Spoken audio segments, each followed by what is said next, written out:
Assalomu alaykum va rahmatulloh. Biz sizlar bilan boshlang'ich arab tili darslarini ko'rayotgan edik. Bugun ikkinchi darsimiz. Xo'p, ikkinchi darsimizda biz bugun 3 ta harfni ko'rib chiqamiz. Birinchi harfimiz alif harfi. Xo'p, har bir harfni biz maxraji bilan ko'rib chiqamiz. Ya'ni biz maxrajni o'tgan edik sizlar bilan. Maxraj nima edi? Harflarning chiqadigan joyi, hosil bo'ladigan o'rni. Xo'p, alif harfi arab alifbosidagi birinchi harf bo'lib, u alohida mustaqil tovushni ifodalamaydi. Ya'ni, alif harfi unli tovushga tayanch vazifasida yoziladigan harf deb tushunish ham mumkin. Ya'ni, biz alif harfini yozar ekanmiz, biz o'zini alif deymiz. Alif harfining ikkita ko'rinishi bor. Mana bu mustaqil ko'rinishi, mana bu mustaqil va so'z bosh ko'rinishi, mana bu so'z o'rta va so'z oxirgi ko'rinishi. Hech qachon o'zidan keyingi harfga bog'lanmaydi. Chunki bu aytgan edik, ikki ko'rinishli harfga kiradi. Xo'p, demak biz alif harfini alif deb o'qiymiz, lekin unda tovush yo'q. Qachonki unga fatha, kasra, dommani qo'ysak, a, i, u deb talaffuz qilamiz. Mana shunday shaklda bo'ladi. Xo'p, demak, alif harfi ushbu holatda biz alif harfini hozir aytganimizdek o'qiy olmaymiz. Faqat uni alif deb atashimiz mumkin. Mana bu narsa tepadagi belgi hamza hisoblanadi. Hamza nima? Hamza bu harfga o'sha a, i, u bilan keladigan yordamchi hisoblanadi. Hamza kelgan vaqtda a, i, u ni o'qishingiz kerak va sukun ham keladi. A, i, u yoki sukun. Mana shunday holatda ikkita holatda bo'ladi. Xo'p, keyingisi Xo'p, ushbu qo'yilgan harakatlargina talaffuz qilinadi. Masalan, ya'ni a, i, u shaklda bo'ladi.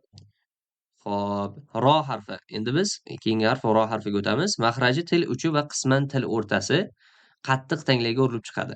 Tilni uchi va qisman til o'rtasi qattiq tanglayga urilib chiqadi. Xo'p, arab tilida yagona titrovchi harf. Buni ham hozir ko'ramiz. Ushbu harf fath harakati bilan kelganda a unli tovush o'rniga o unli tovush bilan o'qiladi. Xo'p, ro harfi ikki xil talaffuz qilinadi. Kasra harakati bilan kelganda ingichka, fatha yoki domma harakatlari bilan kelganda esa yo'g'on talaffuz qilinadi. Xo'p, nima degani bu?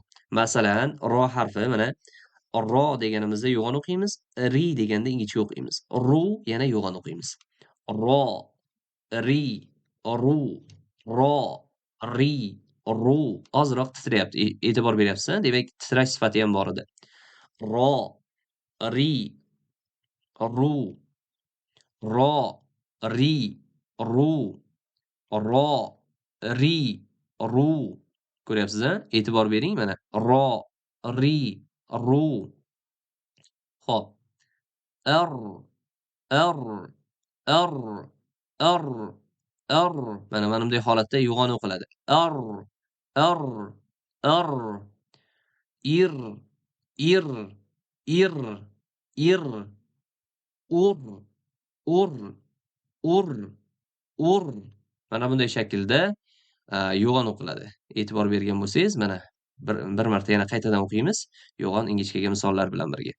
Ro, ro, ro, ri ingichka. Til ikki yonga cho'ziladi. Ri deganingizda mana labingiz ikki yonga bunday cho'ziladi. Ri, ri, ru, ru, r, r, ir, ir, ir, ur, ur. Mana shunday holatda o'qiladi. Xo'p, mana ko'rib turganingizdek, ro harfini mana tilni uchun yuqori qattiq tanglayga tekkizib talaffuz qilamiz. Mana rasmda ko'rinyapti. Mana shu qattiq tanglay. Ro deganda ozroq titratib talaffuz qilamiz. Xo'p, endi biz ushbu so'zlarni o'zbek arab shaklida yozamiz. Qanday? Misol tariqasida bitta so'zni yozib ko'rsataman. Masalan, aytaylik, rir degan so'zni olaylik. Masalan, rir mana sukun qo'ydim. Ron tagiga kasra. Undan keyin nima qo'ydim? Sukun qo'ydim. Bitta narsaga e'tibor berishimiz kerak. Ro harfini hech qachon ra deb o'qib qo'ymaylik. Chunki biz aytdik, mana bu yerda a unlisini o'rniga o qilib o'qiladi dedik. Shu uchun biz ba'zilar ko'p xato qilishi mumkin, ra deb qo'yishi mumkin. Mana ism bilan ham aytib turibdi ro deb. Xo'p, demak o'zbek arabga tushunarli bo'ldi menimcha. O'zbek arab yozilishi mana shunday shaklda bo'ladi. Xo'p, za harfi. Biz buni o'chirib qo'yamiz. Hop. Ana endi za harfiga o'tamiz.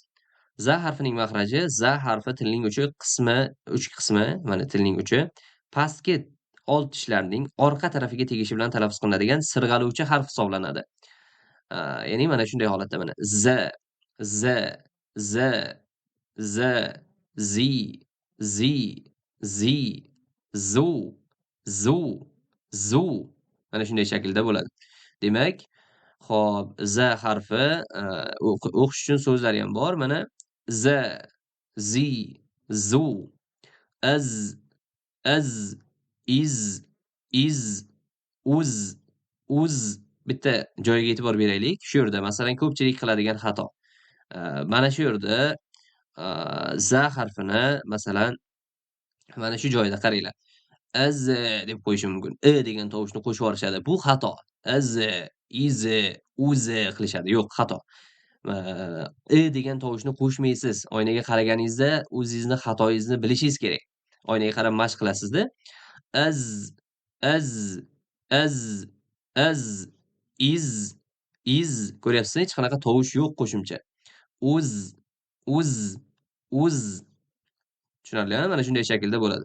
Keyingisi zar, zar, zar yo'g'on o'qilyapti. E'tibor beryapsiz? Zar, zar, zir, zir. Mana shunday shaklda. Keyingisi esa zo'r, zo'r, zo'r. Azru, azru, azru. Mana shunday shaklda. Izru, izru, izru. Uzru, uzru, uzru.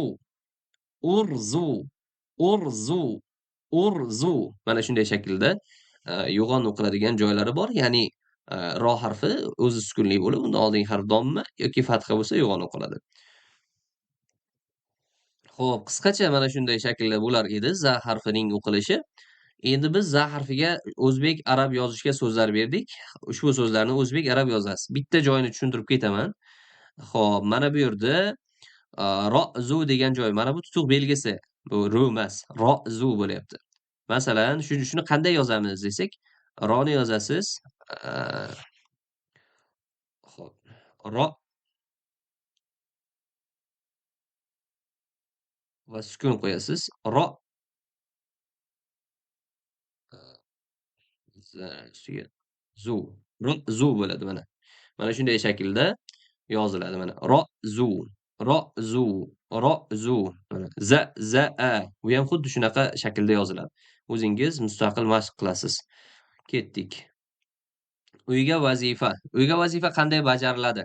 Uyga vazifa husnlug'at mashqiga, ya'ni daftaring, banner daftar olasiz va har bitta harfni bitta ko'rinishini hozir uni ham tushuntiraman. Bir betdan yozasiz. Ya'ni alif, ro, za harflarini husnlug'at daftaringizga chiroyli yozib chiqasiz. Va har bir harfni alohida va so'z tarkibida yozishga harakat qilasiz.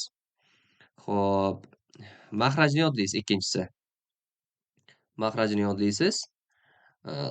Ya'ni o'sha berilgan harflar maxrajlarini yodlaysiz va talaffuz qilishga harakat qilasiz. Uchinchisi, bo'sh xonaga baland ovozda talaffuz qilasiz. Ya'ni bo'sh xonaga ushbu harflar ishtirok etgan so'zlarni bo'yina o'qidik. O'sha so'zlarni baland ovozda ravon va to'g'ri talaffuz qilishga harakat qilasiz. Xo'p, keyingisi katta oynaga qarab o'qiysiz. Katta oynaga qarab, o'shanga qarasangiz, oynaga qarasangiz xatolaringizni topishingiz oson bo'ladi-da. Xo'p, ovozli xabarni eshitasiz. Ovozli xabar, mana hozir tashlagan videomizni va yoki ovozli xabarimizni 20-30 marta eshitib birgalikda mashq qilasiz oynaga qarab.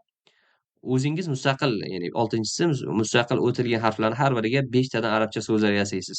5 tadan arabcha so'zlar. O'zbek arab qildik-ku, o'shanga o'zbek arabga 5 tadan misol yozasiz. Va shu bilan tugaydi. Xo'p, bitta endi sizga yozilishini, shukron, rahmat. Yozilishini ko'rsatamiz. Qanday qilib yoziladi? Xo'p, aytaylik. Mana endi mana bu yerda sizga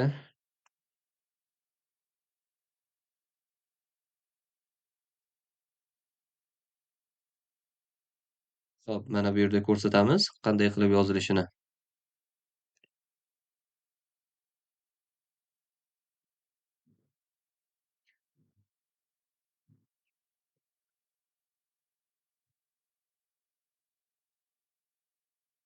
Hop,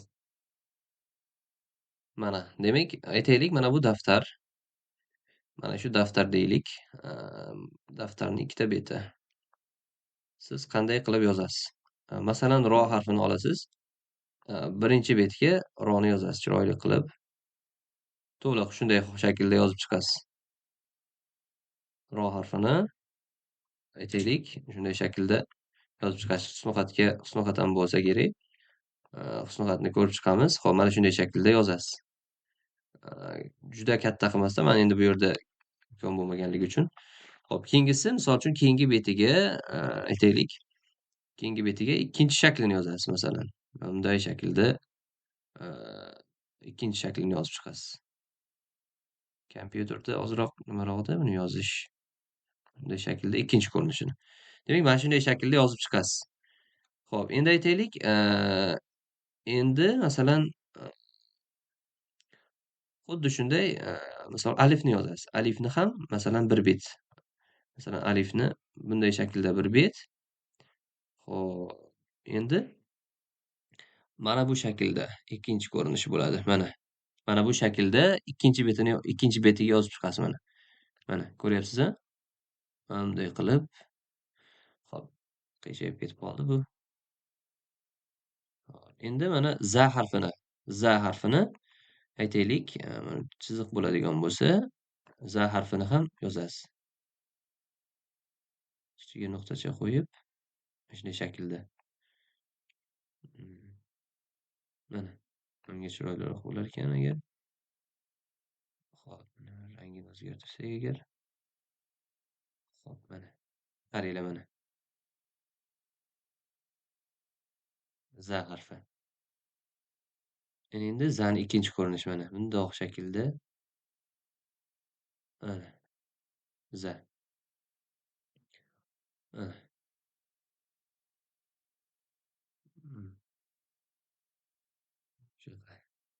Xo'p, mana shunday shaklda yozib chiqasiz. Xo'sh.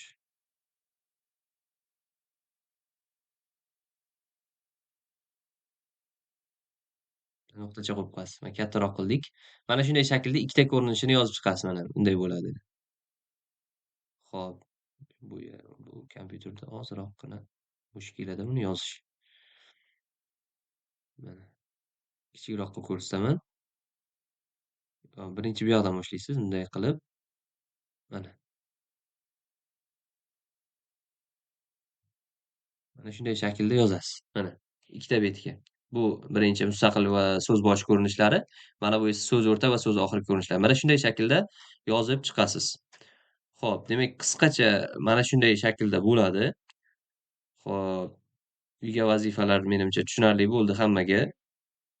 Uyga vazifalarni shu shaklda yozib tugatar ekansiz va o'sha vazifalarni aytganimizdek, ovozli va video shaklda o'qib tashlaysiz, botga yuborasiz. Yozilgan narsalarni esa Telegram guruhidagi xonangizga yuborasiz. O'sha narsaga e'tibor bering. Vazifani vaqtida tashlaysiz. Hammaga rahmat. Sog' bo'linglar.